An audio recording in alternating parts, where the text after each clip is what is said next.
Hello all, welcome back to Geetha's కథా ప్రపంచం. నేను గీతావాణి.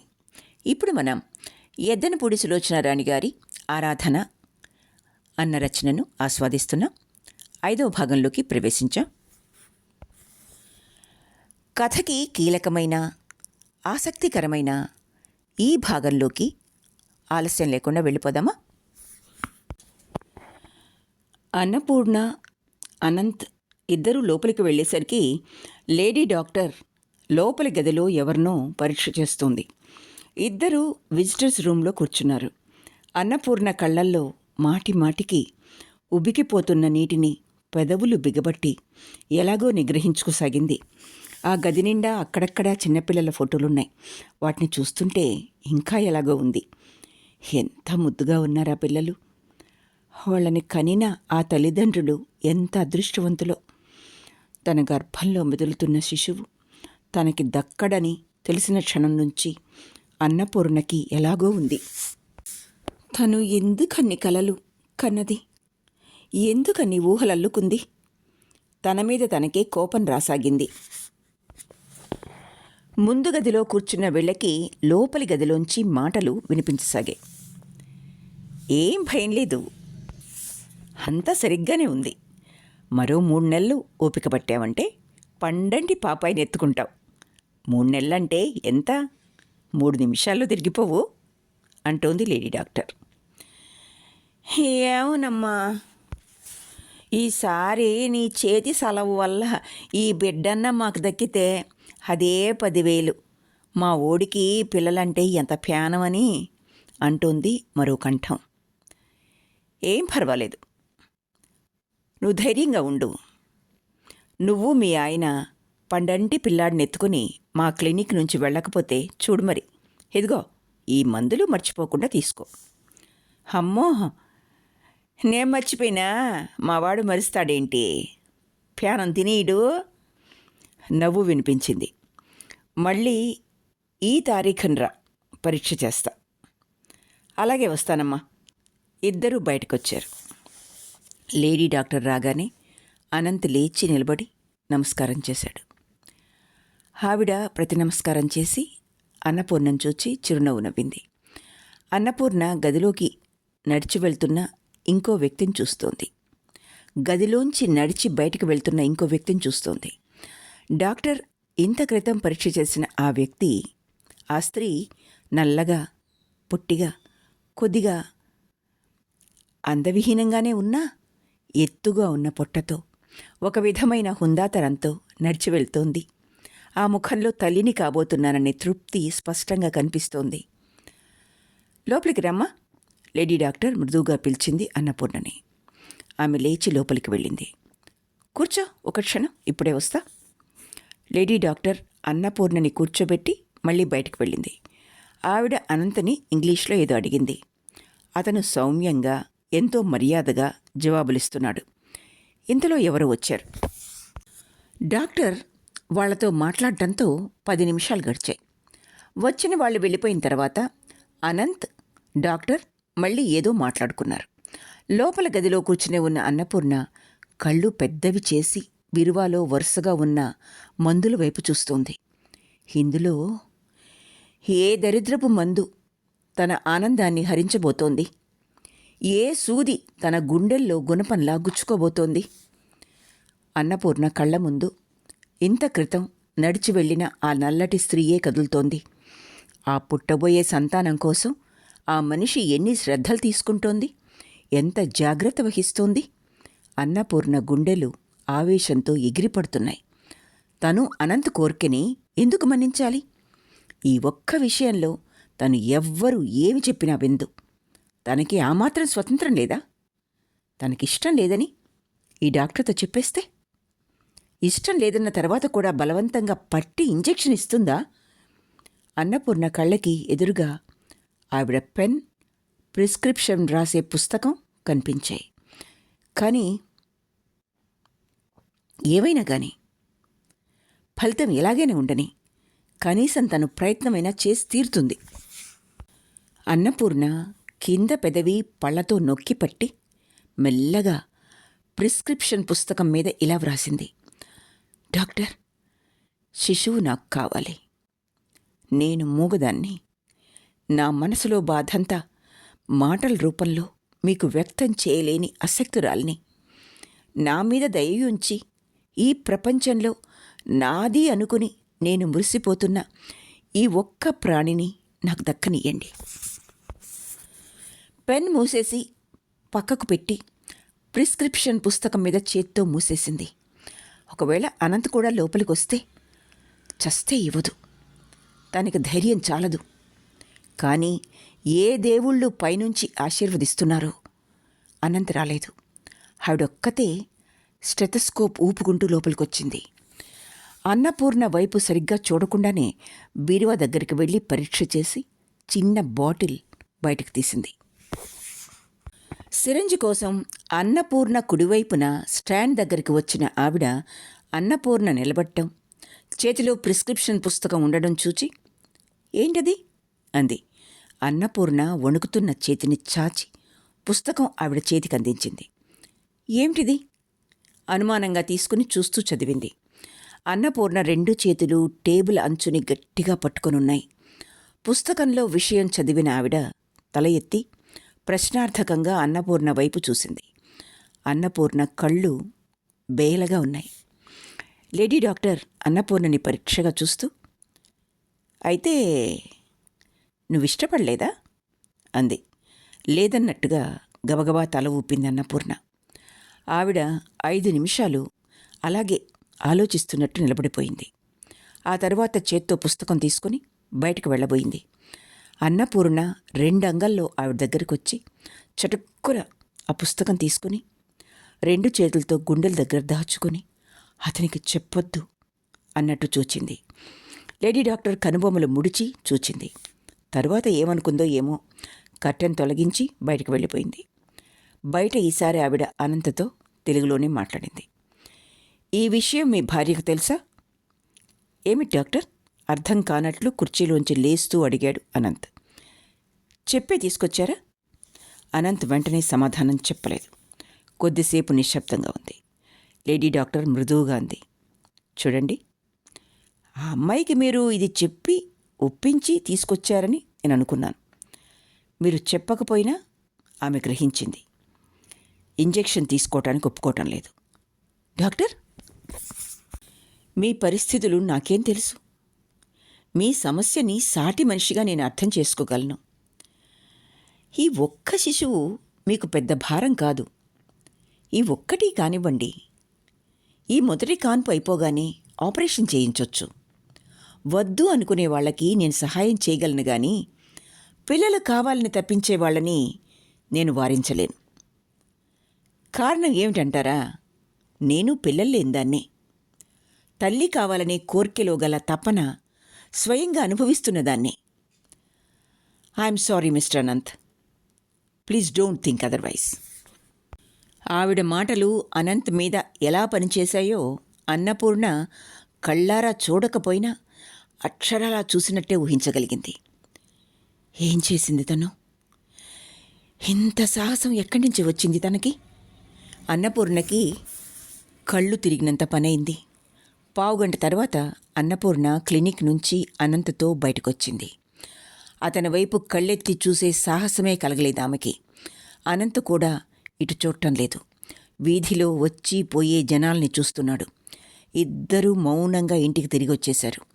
అన్నపూర్ణ త్రోవలో 1-2 సార్లు క్రీగంట అతని వైపు చూసింది. దూరంగా ఎక్కడో చూస్తున్నట్లున్న అతను కోపం బలవంతంగా నిగ్రహించుకున్నట్లుగా దవడ ఎముక బిగుసుకుని పైకి కనిపిస్తూ ఉంది. ఇంటికి చేరుకున్నారిద్దరూ. తలుపులు చేరవేసున్నాయి. వంటింట్లో రాజేశ్వరమ్మ పిల్లలకి అన్నాలు తినిపిస్తున్న ధ్వని వినిపిస్తోంది. గుమ్మం వరకు తనే ముందుగా వచ్చిన అనంత్ అక్కడికి రాగానే తను తొలగి నిలబడి అన్నపూర్ణ లోపలికి వెళ్లేందుకు దారిచ్చాడు. అన్నపూర్ణ లోపలికి వెళ్ళిపోయింది. వెన్నంటే వచ్చాడతను. గబగబా వంట ఇంటివైపు వెళ్ళిపోతున్న అన్నపూర్ణ వెనక నుంచి అతని చెయ్యి వచ్చి భుజం మీద పడి గుచ్చి పట్టుకోవటంతో ఆగిపోయింది. ఉక్కు కంటే కఠినంగా ఉన్న ఆ చెయ్యి అన్నపూర్ణని పట్టుకొని బొమ్మలా చటుక్కున తన వైపు తిప్పుకుంది. క్షణంలో సగంసేపు ఇద్దరూ ఒకరిని ఒకరు చూసుకున్నారు. అతని కళ్ళు అగ్నిగోళాల్లా ఉన్నాయి. ఒక్క ఊపుతో అన్నపూర్ణ జబ్బ పట్టుకుని బలంగా తన గదిలోకి లాక్కెళ్ళాడు. తెచ్చిపెట్టుకున్న శాంతంతో నిదానంగా అడిగాడు, ఏమిటి నీ ఉద్దేశం? అన్నపూర్ణ సమాధానం చెప్పలేదు. పలకలేదు, ఉలకలేదు. రెప్ప వాల్చకుండా అలాగే చూస్తూ నిలబడింది. నేనెందుకు నిన్ను తీసుకెళ్తున్నానో తెలిసిందానివి? ఇక్కడే ఇష్టం లేదని నాతో ఎందుకు చెప్పలేదు? అతని కంఠంలో అణిచిపెట్టుకున్న కోపం కట్టలు తెంచుకొని ఒక్కొక్క మాటతో ఒక్కొక్క మెట్టే ఎక్కుతూ ఉండటం అన్నపూర్ణ గమనిస్తూనే ఉంది. ఆవిడ ముందు నన్ను వెధవం చేసి తమాషా చూడాలనే కదూ నీ ఉద్దేశం? ఉరిమినట్టున్న ఆ మాటతో పాటు పిడుగులు పడ్డట్టుగా అన్నపూర్ణ ఆ చెంప ఈ చెంప అదిరిపోవటం, అన్నపూర్ణ గొంతు కెవ్వుమన్నట్టు వికృతంగా కీచుమనడం అన్నీ ఒకేసారి జరిగిపోయాయి. ఆవేశంతో పిచ్చెక్కిన వాడిలా ఉన్న అనంత్ అన్నపూర్ణను సాధ్యమైనంత విసురుగా, వీలైనంత బలంగా దూరంగా తోసేశాడు. గోడకు వెళ్ళి కొట్టుకున్న అన్నపూర్ణ తూలి పడబోయి ఎలాగో నిగ్రహించుకుని ఆగింది. చెప్పు, మాట్లాడవే రెట్టిస్తూ మళ్ళీ దగ్గరకొచ్చాడు. అన్నపూర్ణ భయపడిపోయిందానిలా వెనక్కి వెనక్కి వెళ్ళి గోడకు అంటుకుపోయి నిలబడింది. దగ్గరగా వచ్చిన అనంత్ చెయ్యి పోనిచ్చి ఒత్తుగా ఉన్న జుట్టు గట్టిగా పట్టుకుని మెడ వెనక్కి విరుస్తూ గుంజుతూ అన్నాడు, నాకిష్టం లేని పనిచేసి ఈ ఇంట్లో ఉండగలవనేనా నీ ఉద్దేశం? ఏం చూసుకొని నీకు అధైర్యం? ఏమిట్రా అనంత్, ఏమైంది అంటూ రాజేశ్వరమ్మ పరిగెత్తుకొచ్చింది. మరోసారి అన్నపూర్ణని ఆ చెంప ఈ చెంప వాయించబోతున్న అనంత్ని యువతలికి లాగి అతని చేతిలోంచి అన్నపూర్ణ జుట్టును వదిలించి అవతలకు తోసింది. కొడుకుని యువతలికి గుంజుకొచ్చి, బుద్ధి ఉందట్రా నీకు? ఏం చేస్తున్నా? నీ ఒంటి మీద నీకు తెలివుందా? ఇరుగు పొరుగు నవ్విపోతారనే జ్ఞానమైనా లేకుండా ఏమిటా పని? ఏడుపు గొంతుతో అంది ఆవిడ. అమ్మా, అనంత్ ఏదో చెప్పబోయాడు. నువ్వు నాకిప్పుడేం చెప్పొద్దు. కాసేపలా బయటికి వెళ్ళిరా, వెళ్ళి ముందు వీధి గుమ్మం వైపు తోస్తూ అంది తల్లి. అది కాదమ్మా, నువ్వు నాకేం చెప్పొద్దు, నేనిప్పుడు వినను, వెళ్ళు ఆజ్ఞాపిస్తున్నట్టుగా అంది. అనంత్ మారు మాట్లాడకుండా సుడిగాలిలా బయటకు వెళ్ళిపోయాడు. పిల్లలిద్దరూ అన్నాలు వదిలేసి పరిగెత్తుకొచ్చి ఎంగిలి చేతులతో ఈ గొడవకి కారణం ఏమిటో తెలియక బిక్క మొహాలతో చూస్తున్నారు. వాళ్ళని లోపలికి పంపించి రాజేశ్వరమ్మ కోడల వైపు తిరుగుతూ అంది, ఏమిటి పూర్ణ, ఏమైంది? మోచేయి కొట్టుకుపోయి రక్తం వచ్చిన చోట చూసుకుంటున్న అన్నపూర్ణ ఏమీ లేదన్నట్టు తల తిప్పింది. ఏం లేదంటావేమిటి? వాడికి అంత కోపం రాగా నేనింతవరకు ఎప్పుడూ చూడలేదు. ఏమైంది అసలు? అన్నపూర్ణ సమాధానం చెప్పలేదు. డాక్టర్ ఇంజెక్షన్ ఇచ్చిందంటే నీకు? అనుమానంగా చూస్తూ అడిగింది ఆవిడ. ఇవ్వలేదన్నట్టు విసురుగా తల ఊపింది అన్నపూర్ణ. రాజేశ్వరమ్మకి సంగతేమిటో సగం అర్థమైంది. చిత్రం, అన్నపూర్ణకి అసలు భయమే వేయటం లేదు. ఎవరు ఏమైనా అనుకుని, ఏమైనా కానీ తన బిడ్డ తన గర్భంలో క్షేమంగా ఉంది. అనుకున్నది ఫలించింది. అదే కావాలి తనకి. గడ్డం పైకెత్తి నిర్లక్ష్యంగా గదిలోకి వెళ్తున్న కోడల్ని వెనక నుంచి రాజేశ్వరమ్మ విచిత్రంగా చూడసాగింది. భర్తని ఎదిరించి అత్తగారి మనసు కష్టపెట్టి ఆ ఇంట్లో ఉండటం అనేది అసంభవమని అన్నపూర్ణకి త్వరలోనే తెలిసిపోయింది. రోజురోజుకు ముళ్ల మీద ఉన్నట్లుగా అనిపించసాగింది. ఆ సాయంత్రం సంఘటన తర్వాత అనంత్ మళ్ళీ ఈ ప్రసంగమే ఎత్తలేదు. కానీ అతని ప్రవర్తనలో రాను రాను ఒక విధమైన నిర్లక్ష్యం నానాటికి ఎక్కువవుతూ స్పష్టంగా తెలియరాసాగింది. ఇదివరకు అతని పనులన్నీ అన్నపూర్ణ తనే స్వయంగా చేసేది. అతని షర్టుకి గుండీలు పెట్టడంలో, అతని బూట్లు పాలిష్ చేయటంలో, అతని పక్క సర్దటంలో, అతని స్నానానికి నీళ్లు సిద్ధం చేయటంలో అన్నపూర్ణకి ఓ విధమైన తృప్తి కలుగుతూ ఉండేది. అనంత్ ఇప్పుడు స్నానానికి వస్తున్నానని ముందుగా చెప్పకుండానే చటుక్కున్న బాత్రూంలోకి వెళ్ళిపోతాడు. ఇస్త్రీ బట్టలు అన్నపూర్ణ తీసిపెట్టినవి వదిలేసి తను వేరుగా మళ్ళీ తీసుకుని వేసుకుని వెళ్ళిపోతాడు. ఇదివరకు ఎక్కడికైనా వెళ్ళేటప్పుడు అన్నపూర్ణను కూడా రమ్మనేవాడు. ఇప్పుడు పిల్లల్ని తీసుకుని వెళ్ళిపోతాడు. అతని ధోరణి చూస్తే ఇంట్లో అన్నపూర్ణ అనే వ్యక్తి ఉందనే సంగతి మర్చిపోవాలని ప్రయత్నిస్తున్నట్టుగా ఉంది. రాజేశ్వరమ్మ కూడా అంతే. ఇదివరకు ఎంతో ఆప్యాయంగా స్వంత తల్లిలా మాట్లాడే ఆవిడ ఇప్పుడు ప్రతి చిన్న పనికి విసుక్కుంటుంది. సూటిపోటీగా మాటలంటుంది.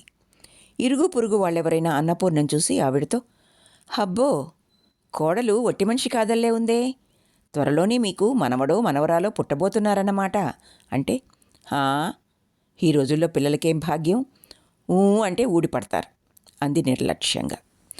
అన్నపూర్ణకి ఉదయం పూట ఒకటే వాంతులు. అన్నం సహించదు, ఏది తిన్నా ఏమడదు, ఒకటే నీరసం. వాటన్నిటికీ తోడు ఇంట్లో వాళ్ళ ఇష్టం లేని పనిచేసి వాళ్ళని బాధ పెడుతున్నాననే బెరుకు, సిగ్గు. వీటితో అన్నపూర్ణకి చచ్చిపోవాలన్నట్లుగా ఉంది. ఎన్నోసార్లు తన పినతండ్రి దగ్గరికి వెళ్ళిపోతానని అత్తగారిని అడగాలనిపించి కూడా సాహసం లేకుండా ఊరుకుంది. ఎంత ఒంట్లో బాగలేకపోయినా, ఒంట్లో ఎంత నలతగా ఉన్నా ఇంట్లో పనంతా తనే చూస్తుంది. తను ఉంటే లక్ష్యం చేయకుండా ఉన్నారు, కానీ వెళ్ళిపోతే చాలా ఇబ్బంది పడతారని తెలుసు. ఇదే కాదు, ఒకసారి అక్కడికి వెళ్ళడం అంటూ జరిగితే ఇక తిరిగి రావటం అంటూ ఉండదని తనకు తెలుసు.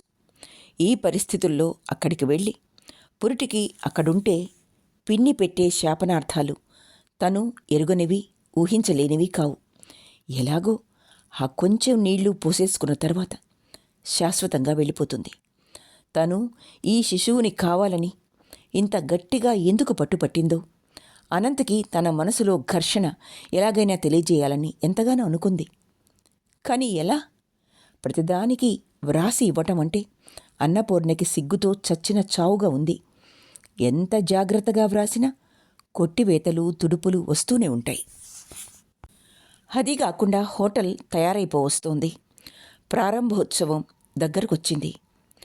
అప్సరకి రంగులు వేయిస్తూ తుది మెరుగులు దిద్దుతున్న అనంత్ ఇంటికి భోజనానికి వచ్చేందుకు తీరుబడి చిక్కటం లేదు. తనంతట తనే లేడీ డాక్టర్ దగ్గరికి వెళ్ళి తను పొరపడ్డానని, ఈ శిశువు తనకు అవసరం లేదని, తను ఉంచుకోవాలనుకున్నా ఉంచుకోలేని ఈ బంధాన్ని ఛేదించి వేయించేయమని చెప్పాలని చాలాసార్లు అనుకుంది. కానీ అది సాధ్యం కాలేదు. ఆ రోజు అనంత్ ఉదయం ఇంట్లోంచి వెళ్లే ముందు తల్లిని పిలిచి, అమ్మా, సాయంత్రం రెడీగా ఉండండి, హోటల్ని చూడటానికి తీసుకెళ్తాను అన్నాడు.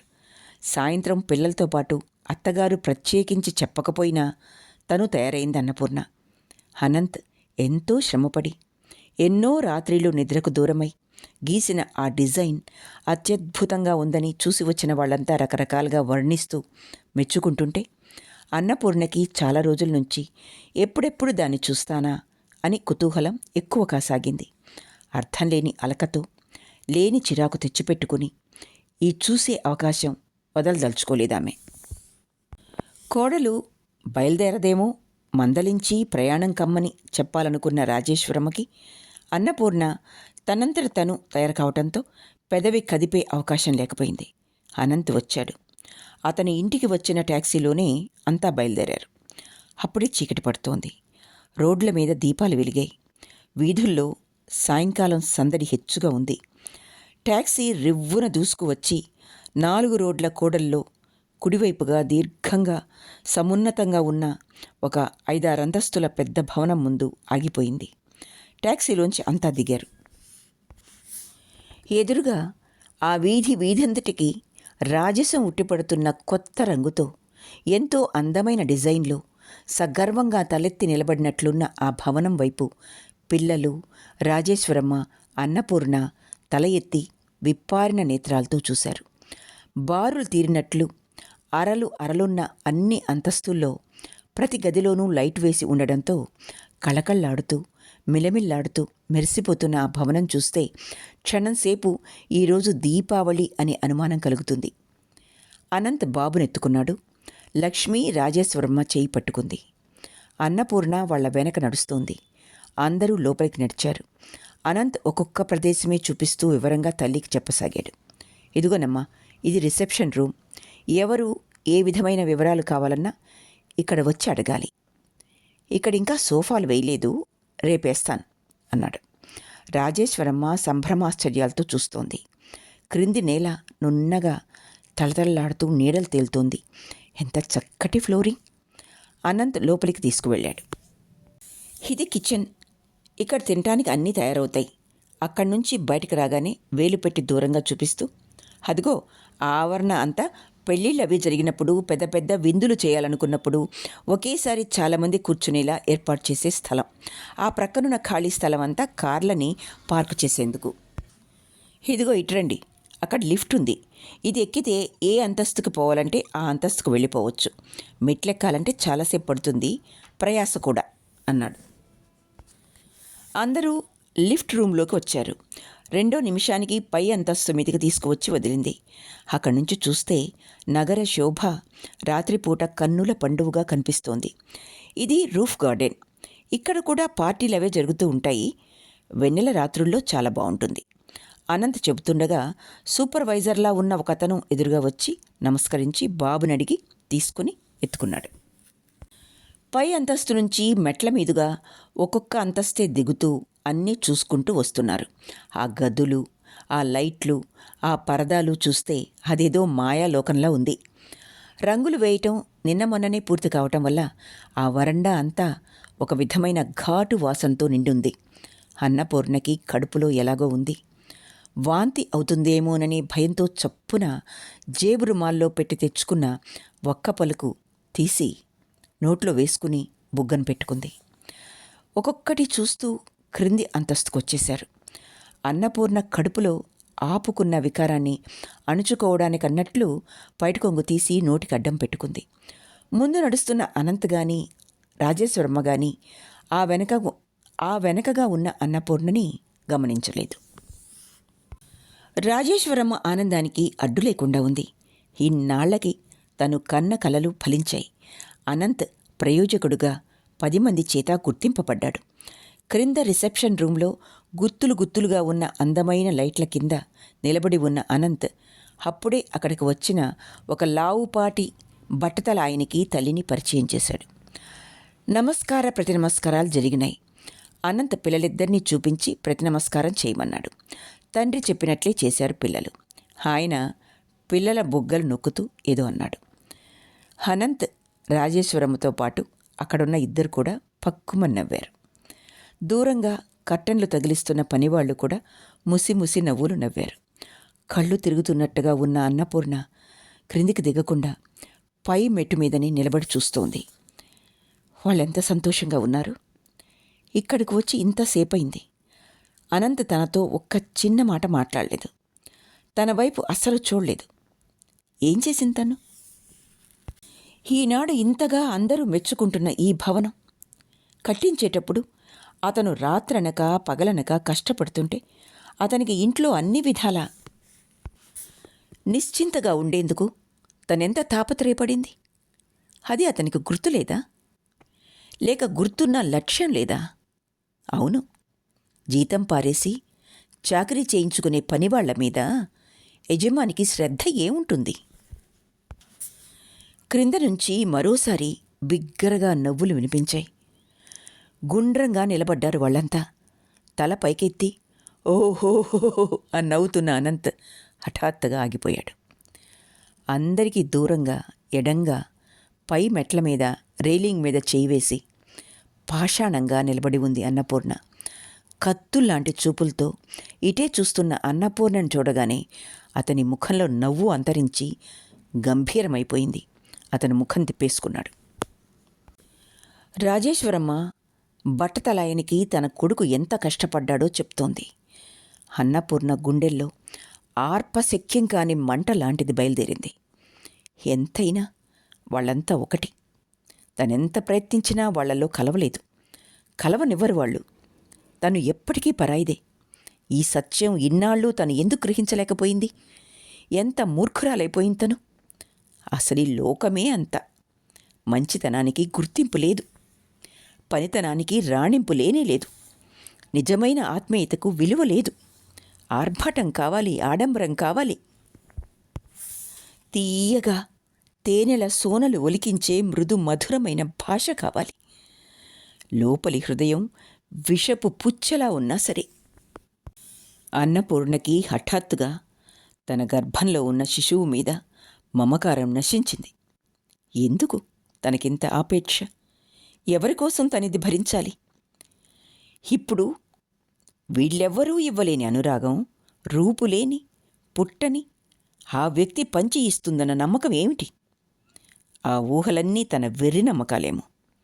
అన్నపూర్ణ అసలే ఎలాగో ఉంది. ఆ పైన ఆలోచనలు మరింత వేడెక్కించాయి.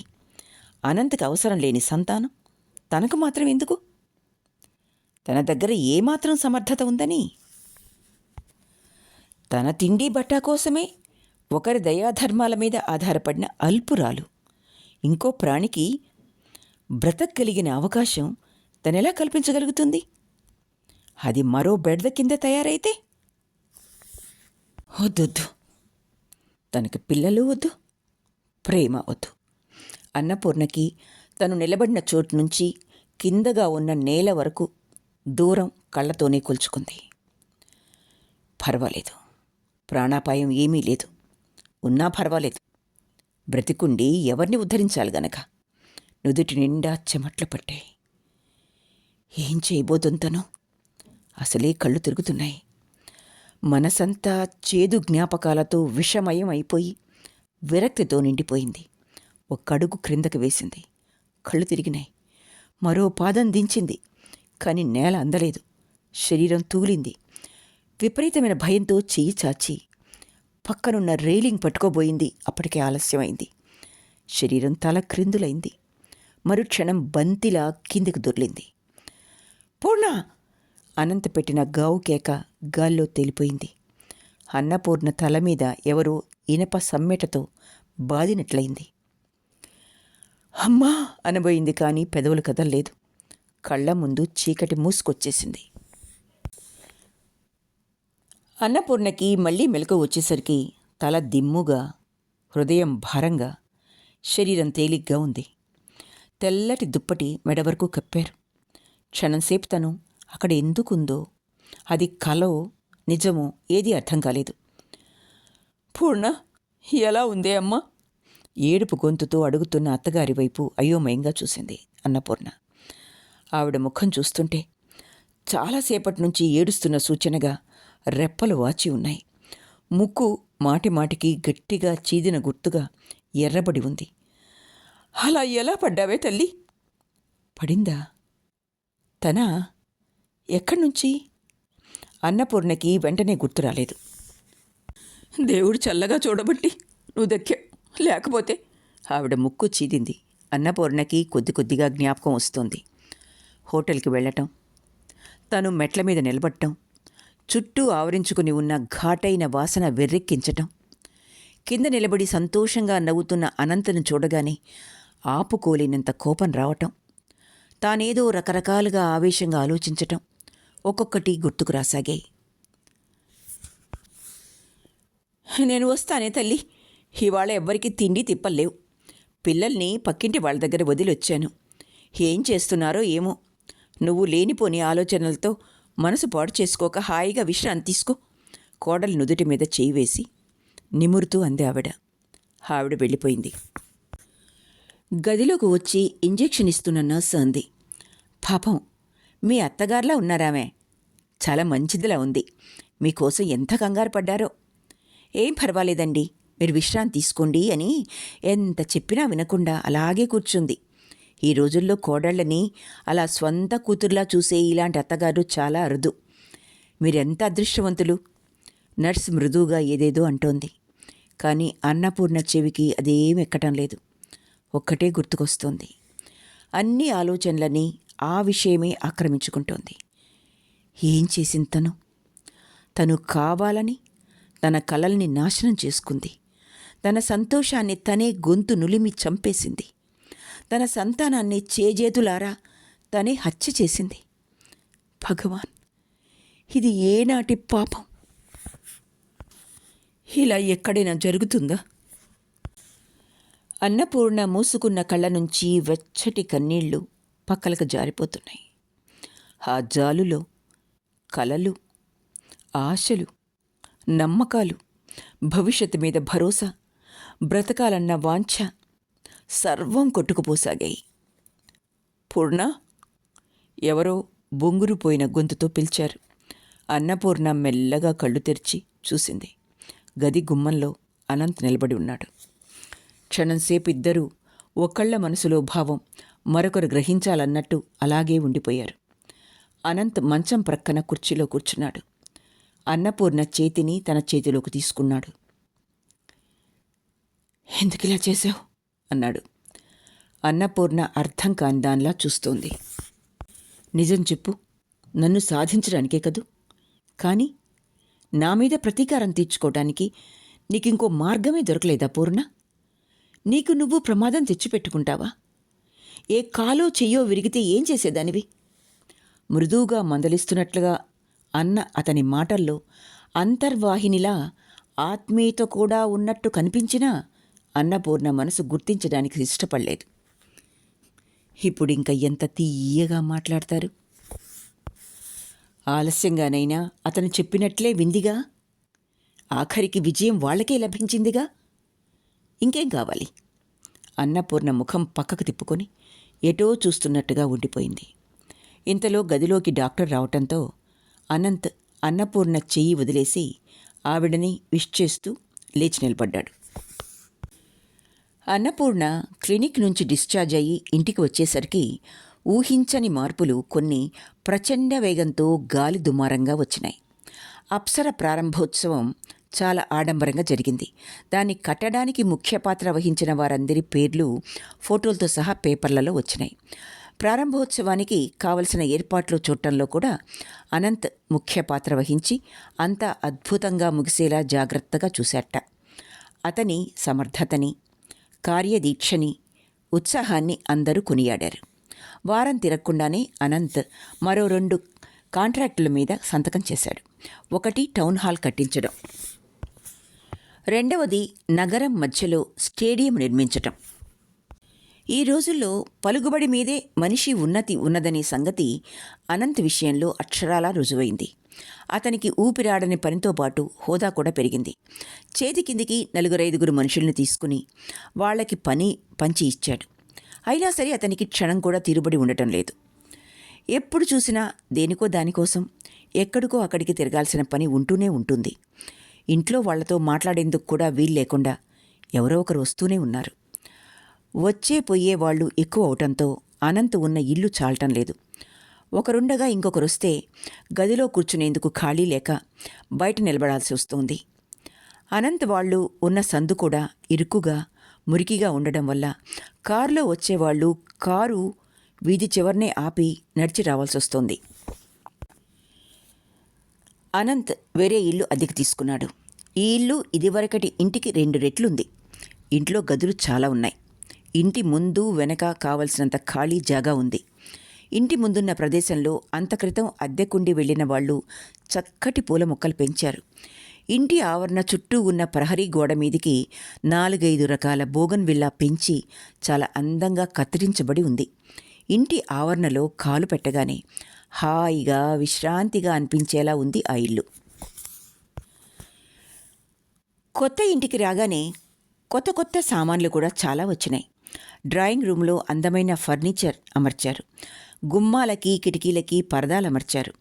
భోజనాల గదిలో ఒకేసారి 7-8 మంది కూర్చుని భోజనం చేసేందుకు వీలుగా బల్ల కుర్చీలు వేశారు. దానిమీద గాజు సామాను వచ్చింది. గదుల్లో మూరల పెట్టేందుకు ఫ్లవర్ వేజులు వచ్చినాయి. ఆ ఇంట్లో ఆ సామానంతటినీ అనంత్ తన చేత్తో తనే స్వయంగా సర్దాడు.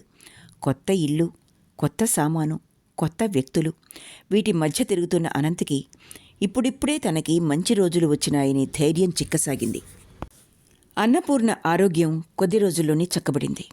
మనిషి మామూలుగా అయిపోయింది. కానీ ఎవరైనా అన్నపూర్ణని ఇంత క్రితం ఇరుగున్న వాళ్ళు నిదానించి చూస్తే ఆ కళ్ళల్లో కాంతి లోపించినట్లు, ఏదో దిగులు లీలగా గూడు కట్టుకున్నట్టు గ్రహించగలుగుతారు. క్షణం విరామం లేని అనంత దృష్టికి ఇది అందలేదు. రాజేశ్వరమ్మ గ్రహించినా గమనించనట్టే ఊరుకుంది. ఇంటికి ఎప్పుడంటే అప్పుడు ఎవరో ఒకరు వేళాపాళ లేకుండా వచ్చి వెళ్తూనే ఉంటారు. వారికి ఆ సమయాన్ని బట్టి కాఫీలు, టిఫిన్లు, భోజనము అప్పటికప్పుడు క్షణాల మీద అమరుస్తూ ఉండాలి. మధ్య మధ్యలో యాష్ట్రేలల్లో బూడిద దులపాలి, మంచినీళ్ళ గ్లాసులు అందించాలి. అవసరమంటే అప్పటికప్పుడు ఏ సిగరెట్ కోసమో కూల్ డ్రింక్ కోసమో బజార్ పరిగెత్తాలి. అందుకని అనంత్ 10-12 ఓ కుర్రాడిని ఇంట్లో పనికి కుదిర్చాడు. వంట వార్పు కూడా వచ్చు. చాలా చురుకైనవాడు. ఏ పని కావాలన్నా నిమిషాల మీద చకచకా చేసేయగలడు. వాడు వచ్చిన తర్వాత అన్నపూర్ణకి చాలా విశ్రాంతి చిక్కింది. ఏ పని చేయబోయినా అమ్మగారు మీరు ఆగండి, నేను వచ్చేస్తున్నా, ఒక్క నిమిషం అంటూ గావు కేకలు పెడతాడు వాడు. ఒకవేళ అన్నపూర్ణ వాడి మాటలు లక్ష్య పెట్టకుండా ఆ పని కోసం వంగితే, ఏంటమ్మగారు వచ్చేస్తున్నానని చెప్తూనే ఉన్నాను కదండి, మీకు ఒక్కటే తొందర అంటూ చేస్తున్న పని వదిలి వచ్చి ఆ పని కాస్త చక్కబెట్టి వెళ్ళిపోతాడు. అన్నపూర్ణకి ఇదివరకులా అనంత్ పని చూసే అవకాశం కూడా లేదు. చేతి నిండా పని లేకపోతే మనసంతా దెయ్యాలు పనిచేసే కార్ఖానాలా అవుతుంది. ఉబుసుపోకపోతే అశాంతి, అలసట ఎక్కువ అవుతాయి. ఊరికే కూర్చుంటే ఏవేవో పిచ్చి పిచ్చి ఆలోచనలు సాలెగూళ్లలా మన చుట్టూ అల్లుకుంటాయి. వాటి మధ్య చిక్కుపడిన మనకెవ్వరూ లేరని, మనం ఒంటరి వాళ్ళమని అనుకోవటం సహజం. ఇది మానవ నైజం. ప్రస్తుతం అన్నపూర్ణ స్థితి కూడా అలాగే ఉంది. అనంత్ నెలకోసారి ఏదో నెపంతో 10 మందిని ఇంటికి టీకి పిలుస్తూ ఉంటాడు. వచ్చే వాళ్లలో రకరకాలుంటారు. అప్పుడప్పుడు ఆ వచ్చిన వ్యక్తుల చెల్లెళ్ళో భార్యలో ఆడవాళ్ళు కూడా వస్తూ ఉంటారు. అనంత్ వాళ్ళకి స్వయంగా ఎన్ని మర్యాదలు చేస్తాడో స్వయంగా చూస్తే గానీ తెలియదు. అతని మృదుత్వం, సరళత్వం చూసి తీరాలన్నట్టుగా ఉంటుంది. అన్నపూర్ణ వాళ్లకు కావలసిన ఏర్పాట్లన్నీ సవ్యంగా క్రమబద్ధంగా చేయిస్తుంది. ఎలాంటి లోటు రాకుండా చూస్తుంది. కానీ వాళ్ళ ఎదుటికి రాదు. వస్తే గానీ వీల్లేదని అనంత్ గానీ రాజేశ్వరమ్మ గానీ ఏనాడూ బలవంతం చేయలేదు. ఇలాంటి విందులు జరిగినప్పుడు ముందు గది అంతా నవ్వులతో కబుర్లతో హోరెత్తిపోతూ ఉంటుంది. ఆ సందడిలో రాజేశ్వరమ్మ కూడా ఆనందంగా పాల్గొంటుంది. అనంత లాంటి కొడుకు ఉన్నందుకు అందరూ ఆవిడ్ని అభినందిస్తారు. అలాంటి తల్లి ఉన్నందుకు అదృష్టవంతుడివని అతన్ని పొగుడుతుంటారు. అతని దగ్గరలో తల్లి కూర్చుని ఉంటుంది. ఎదురుగా పిల్లలుంటారు. అనంతకి అక్కడ రాధలేని లోటు అలా ప్రత్యేకంగా కనిపిస్తూనే ఉంటుంది. ఆ ఇంటికి వచ్చే చాలామంది అతిథుల్లో ఎవ్వరికీ అనంతకి రెండో పెళ్ళి అయినట్టు గాని, ఆ భార్య ఇంట్లోనే ఉన్నట్టు గాని తెలియదు. సందడిగా ఆనందంగా కబుర్లు చెప్పుకుంటూ కూర్చున్న వాళ్ళందరికీ దూరంగా ఒంటరిగా తన గదిలో నిలబడి ఉన్న అన్నపూర్ణకి హఠాత్తుగా తను ఈ ఇంటికి వచ్చిన పని అయిపోయినట్టు, వీళ్లకి తన అవసరం తీరిపోయినట్టు అనిపిస్తోంది. ఎంత వద్దనుకున్నా ఆ భావం మనసులో తుడిచివేయలేకపోతోందామె. తన మనసులో ఏర్పడుతున్న శూన్యాన్ని పనిలో ఐక్యమై మర్చిపోదామని ప్రయత్నించిన అన్నపూర్ణకి అది సాధ్యం కావటం లేదు. బాబు కూడా ఈ సంవత్సరం స్కూల్లో చేరటంతో లక్ష్మి, బాబు ఇద్దరూ స్కూల్కి వెళ్ళిపోతారు. అనంత్ ఎప్పుడెంత డబ్బు కావాలంటే అంత పర్స్ తెరిచి ఇచ్చేస్తూ ఉంటాడు. దాన్ని జాగ్రత్తగా వాడాల్సిన అవసరం కానీ, ఖర్చు వ్రాయాల్సిన పని కానీ లేదు. ఎంతయింది ఏమిటి అనే ఆరా లేనే లేదు.